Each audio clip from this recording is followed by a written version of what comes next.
Hello my friends, and welcome to yet another video about Sony CDP-338ESD. I won't be talking a lot about the player as such because I've made videos about it before, but it is about a fault. I bought this unit from Melbourne. It was eBay sale, pickup only, and I have a friend and a collector there who went and bought it for me, packed it up and sent it over. This was to be a fully functioning unit. I don't know if it's just my bad luck or are they all these days faulty when you buy them and it has become a norm. But this unit, I mean, look at this. I mean, it's beautiful and clean inside. Perfect condition. There's nothing wrong with it, no scratches or anything.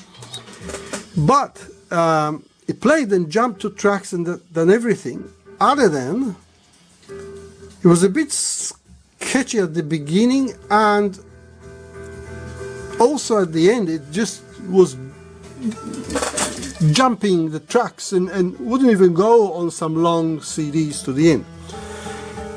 And so when I took the covers off, I sort of noticed that the head, as you see, tends to go forward. This is not only because it's at an angle, but when I look at the ribbon, if you see the ribbon there, the ribbon actually precludes it from going to the end.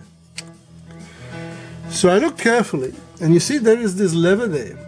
That lever there is not to have the ribbon going around it. The ribbon is supposed to go there. And then you see, now the gravity takes it forward. It's not being pulled. But that lever is normally used for locking the head in transit. The head travels to the end and there is a hook that hooks around it, and it's normally mounted on that hole there, that assembly. So this unit, however, has head locking done in here. As you see, it's sort of a bit crooked because I removed the bracket that sort of sits there, and in order to remove the clamping bridge. So somebody must have been in it because that ribbon would have never jumped in there and routed it wrongly. I mean, the head is in good condition. I mean, I haven't checked the laser current yet, but the laser power is just perfect, 0.1 of a milliwatt. So there you are.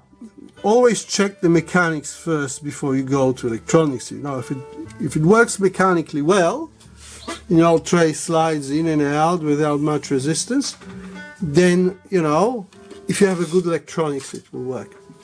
So that's it. I'm still gonna leave the guy positive feedback on eBay because for the money I paid and the quality of the unit is outstanding. But that's the thing, you know, that's why my stuff is more expensive than stuff on eBay. You buy one and then